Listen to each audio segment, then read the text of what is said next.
मोदी जी, आपको news 18 network को ये एक्सक्लूसिव इंटरव्यू देने का बहुत बहुत धन्यवाद। आपने अपने पनिशिंग शेड्यूल से हमारे लिए समय निकाला। इस इंटरव्यू को हम थोड़ा अलग तरीके से करेंगे, कुछ बिग पिक्चर क्वेश्चंस पूछेंगे। शुरुआत में हमारे संग हमारे दो कलीग्स जुड़े हुए हैं, एक महाराष्ट्र के एंकर हैं, दूसरे हमारे कर्नाटका के एडिटर हैं। ये दो स्टेट्स अहम हैं इस चुनाव में, तो हमने सोचा कि थोड़े सवाल वो भी आपसे करेंगे। शुरू करते हैं। पहला सवाल। सबसे पहले तो आपको और आपके सभी दर्शकों को मेरा नमस्कार। और मुझे अच्छा लगा कि आपने अपने साथ कर्नाटका और महाराष्ट्र को भी जोड़ दिया है, तो एक प्रकार से आपने मेरी मदद की है, वरना तीनों को अलग अलग इंटरव्यू देता तो शायद मुझे और ज़्यादा टाइम देना पड़ता। बहुत धन्यवाद, स्वागत है आपका नेटवर्क 18 के। पहला सवाल मोदी जी, हम लोग पूरे देश का भ्रमण कर रहे हैं, इधर उधर जा रहे हैं। हम लोग साउथ में थे, बिहार गए और भी महाराष्ट्र में भी थे। तो हर जगह ये देखा गया है कि चाहे विपक्ष से बात करें, चाहे आपके उम्मीदवारों से बात करें, लोग कहते हैं कि जब मोदी जी यहाँ आएंगे तो सब कुछ बदल जाएगा। अभी कुछ नहीं कह सकते, मोदी जी आएंगे तो हो सकता है स्वीप हो जाए, हो सकता है सीट निकल जाए। तो क्या 2024 के इस चुनाव को हम नरेंद्र मोदी पर एक रेफरेंडम की तरह देख सकते हैं, जनमत संग्रह की तरह देख सकते हैं? अब ये तो सारा खेल मीडिया के लोगों का होता है, किस समय किस प्रकार से एनालिसिस करना। लेकिन मैं इतना कहूँगा कि मैं कोई चुनाव के समय काम करने वाली सरकार नहीं चलाता हूँ। आप मेरा 10 साल का रिकॉर्ड देखेंगे तो एवरेज फ्राइडे, सैटरडे, संडे मैं हिंदुस्तान के किसी न किसी कोने में गया हूँ, जनता के बीच में रहा हूँ, और इसलिए मेरा जाना निरंतर चलता रहता है। और चुनाव में मैं मानता हूँ कि लोकतंत्र का उत्सव ऐसा है कि सभी राजनीतिक दलों का कर्तव्य है कि ज़्यादा से ज़्यादा लोगों के बीच जाएं, जाकर के एक प्रकार से प्रशिक्षण का काम होना चाहिए, संवाद होना चाहिए, विचार विमर्श होना चाहिए। तो मैं एक राजनीतिक क्षेत्र के कार्यकर्ता के नाते चुनाव या न हो, मैं इसे अपना कर्तव्य मानता हूं और इसलिए मैं जाता हूं। जहां तक ये 2 फेज का सवाल है, मैंने ऐसा जन समर्थन बहुत कम चुनावों में देखा है जो मैं इस बार देख रहा हूं। एक प्रकार से चुनाव जनता जनार्दन लड़ रही है, सुशासन के लिए लड़ रही है, अपने सपनों को साकार करने के लिए लड़ रही है। ऐसा मुझे लगता है, शायद मैं तो शायद एक निमित्त हूं। इस बार मेरा जरा ज़्यादा उत्साह है लोगों के बीच जाने का, और पहले के तुलना में शायद मैं ज़्यादा बार जाना भी चाहता हूं, इसलिए कि जो जनता जनार्दन इतने उमंग और उत्साह के साथ इतनी बड़ी जिम्मेदारी उठा ली हो, तो उस जनता जनार्दन को जाकर के उनको प्रणाम करना, नमन करना, उनका आशीर्वाद लेना, ये मुझे अपना कर्तव्य लगता है। और मैं देखता था जो फर्स्ट राउंड हुआ, तो मैंने किसी दोस्तों को कहा था कि पहले राउंड में ये हमारे खिलाफ जो लोग मोर्चा लगा करके बैठने की कोशिश कर रहे हैं, पहले राउंड में वो पस्त हो गए जी।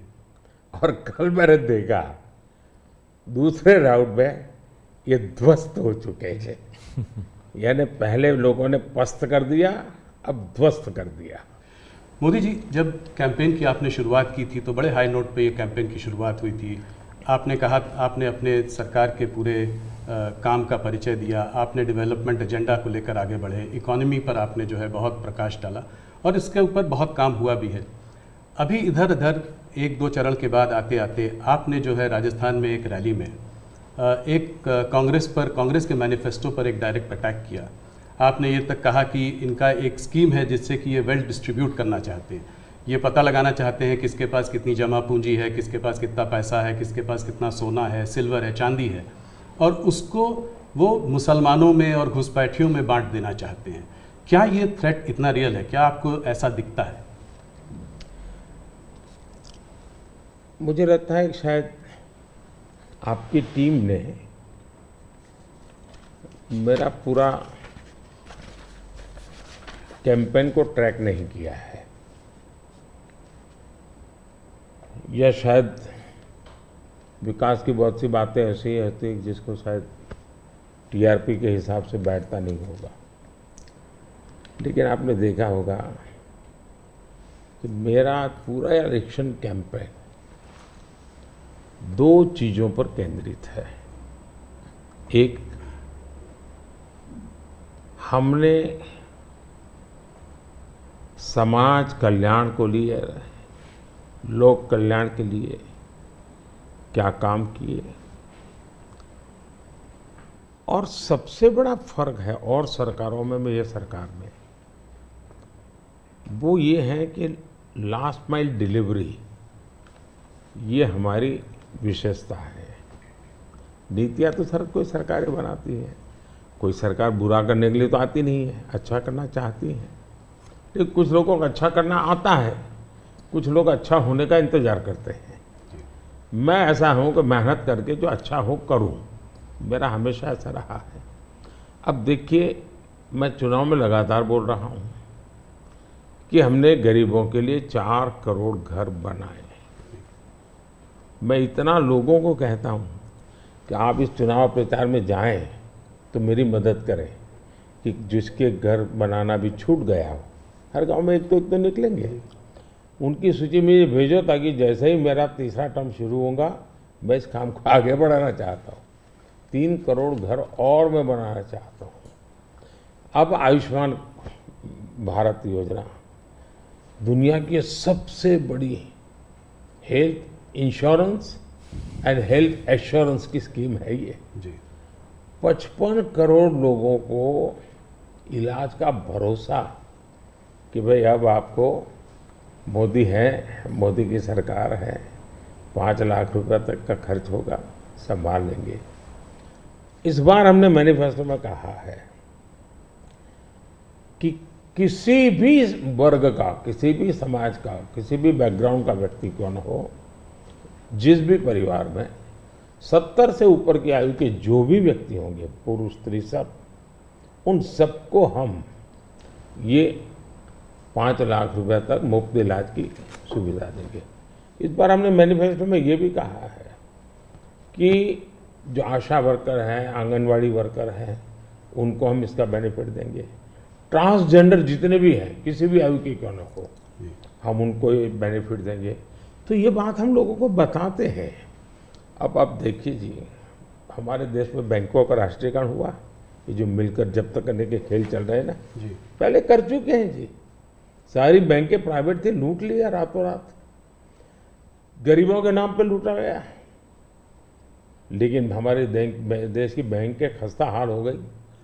आधे से अधिक आबादी ऐसी थी कि गरीबों के नाम बैंक तो लिया, लेकिन बैंक खाता नहीं खुला।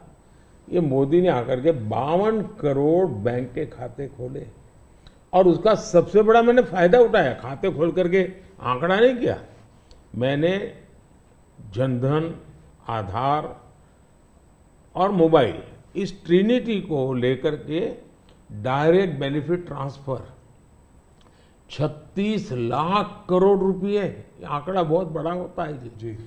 36 लाख करोड़ रुपए डायरेक्ट बेनिफिट ट्रांसफर लोगों के खाते में गए। अगर मैंने बैंक खाते न खोले होते तो इनका बड़ा फाइनेंशियल इंक्लूजन इस दुनिया में, पूरी दुनिया में एक साल में जितने अकाउंट खुलते होंगे ना, उससे ज्यादा काम हमारे देश में हुआ है। जल जीवन मिशन हमारे देश में जी 3-4% घरों में भी घर में नल से जल आता था, वो भी ज्यादातर अर्बन लोकेलिटी में। आज 14 करोड़ ग्रामीण परिवारों को नल से जल पहुंचा है। अब ये सारे काम है, 25 करोड़ लोग गरीबी से बाहर ऐसे ही नहीं आए जी। हमने उनको इतना सशक्त बनाया, और मेरी स्ट्रेटेजी यही है कि हम गरीब को इतनी ताकत दें कि गरीब खुद गरीबी को परास्त करे। और जब गरीब अपने मेहनत से गरीबी को परास्त करता है ना, उसके बाद उसको गरीबी में वापस नहीं जाना, ये संकल्प बन जाता है। और वो देश की शक्ति बन जाता है। आज हमें फायदा है, 25 करोड़ लोग गरीबी से बाहर आए, बहुत बड़ा अचीवमेंट है जी, दुनिया इसकी तारीफ कर रही है जी। और ये एक मॉडल बनेगा, ये जो डेवलपिंग कंट्रीज है उनके लिए मॉडल बनेगा जी। अब देखिए 2014 के पहले क्या हाल था। 2014 के पहले आपके सारे मीडिया वाले निकाल दीजिए, फ्रेजाइल फाइव यही हेडलाइन होता था जी। आज जी हम वाइब्रेंट इकोनॉमी बन गए। IMF ने दुनिया के 150 देशों का समूह, जिसमें चाइना भी है, हिंदुस्तान भी है, जिसको हम कहें कि एक डेवलपिंग कंट्रीज है या जो इमर्जिंग इकोनॉमी वाले देश हैं, ऐसा का एक समूह का उनको क्लासिफाई करके उन्होंने उसका एनालिसिस किया। बड़ा इंटरेस्टिंग है, यानी एक प्रकार से ये इंडिया का पीयर ग्रुप हम कह सकते हैं। अब देखिए क्या एनालिसिस है। 1998 इंडिया पर कैपिटा GDP इस पीयर ग्रुप से 30% के आसपास थी, यानी पूरा ये 150 देशों का देश है। उस समय अटल जी की सरकार थी, 98 में अटल जी की सरकार है। 98 से 2004 अटल जी के अपने कार्यकाल में ये 30% को 35% ले गए। अच्छा प्रोग्रेस हुआ, लेकिन दुर्भाग्य देखिए जी 2004 में ये सब खिचड़ी कंपनी आ गई और ये खिचड़ी कंपनी ने अटल जी की मेहनत जो थी उस पर पानी फेर दिया।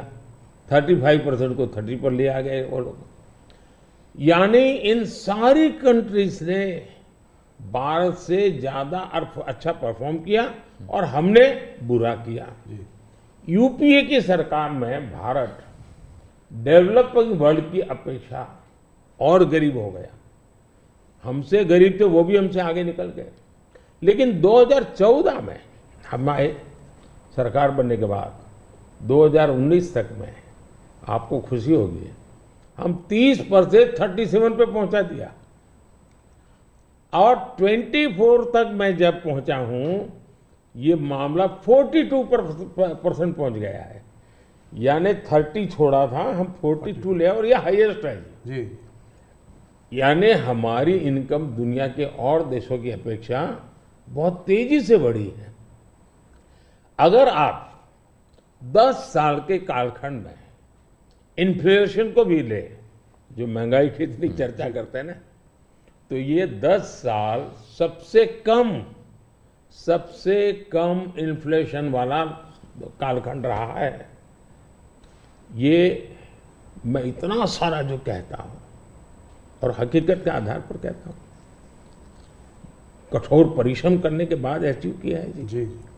पूरी सरकार को मोबिलाइज किया है और लक्ष्य को पार करने के लिए जी जान से जुड़ गए हैं। उसके बावजूद भी मोदी क्या कहता है? मोदी तो कहता है भाई ये तो ट्रेलर है, मुझे तो और आगे जाना है और नई नई आकांक्षाएं और मैं बहुत तेजी से बढ़ना चाहता हूं देश को लेकर के। और कांग्रेस का जहां तक मैनिफेस्टो है, कोई मुझे बताए क्या चुनाव के अंदर पॉलिटिकल पार्टियों के मैनिफेस्टो ये कोई शोपीस के लिए होते हैं क्या? सचमुच में तो मीडिया का काम है कि हर एक पॉलिटिकल पार्टी के मैनिफेस्टो की बारीकी से जांच पड़ताल करे। मैं इंतजार कर रहा था कि मीडिया करे। पहले दिन मैंने एक कमेंट तो कर दिया था जी, मैं कोई आज कर नहीं रहा जी, कि भाई मुझे मैनिफेस्टो देख करके लगता है कि इस पर पूरी तरह मुस्लिम लीग की छाप है। तो मुझे लगा कि मीडिया चौंक जाएगा, जो एनालिसिस करने वाले चौंक जाएंगे, लेकिन पता नहीं अब उनकी व्यस्तता कुछ और है। मैनिफेस्टो में उनकी तरफ से जो परोसा गया उतना ही गुड़ी उछालते रहे। फिर मुझे लगता भी ये तो इकोसिस्टम का बड़ा मिलीबग लगता है। अब मुझे सच्चाई लेकर जाना पड़ेगा। मैंने काफी 10 दिन इंतजार किया कि देश इस मैनिफेस्टो में जो बुराइयां हैं उसको कोई न कोई, क्योंकि निष्पक्ष तरीके से आता है तो अच्छा है, आखिरकार मुझे मजबूरन ये सच्चाइयाँ लेकर के आनी पड़ी। आप देखिए साहब, अब उनके एक महाशय ने अमेरिका में इंटरव्यू दे दिया, जी, इनहेरिटेंस टैक्स पर। तो इनहेरिटेंस टैक्स की बात ले आए, 55% टैक्स आपकी प्रॉपर्टी। अब मैं विकास और विरासत की बात कर रहा हूँ, ये विरासत को लूटने की बात करते हैं। तो मैं और वेल्थ रिडिस्ट्रीब्यूशन की बात करते हैं, और उनके आज तक का इतिहास है, वो करेंगे क्या? तो फिर मेरी जिम्मेवारी, मेरी रिस्पॉन्सिबिलिटी है कि मैं देशवासियों को बताऊं कि भाई ये इस दिशा में ले जा रहे हैं। अब आप तय कीजिए, जाना न जाना जनता जनार्दन का हक है, लेकिन मेरा दायित्व बनता है कि तथ्य के आधार पर, तर्क के आधार पर, उनकी हकीकतों के आधार पर मुझे बताना चाहिए, वो मैं बता रहा हूँ।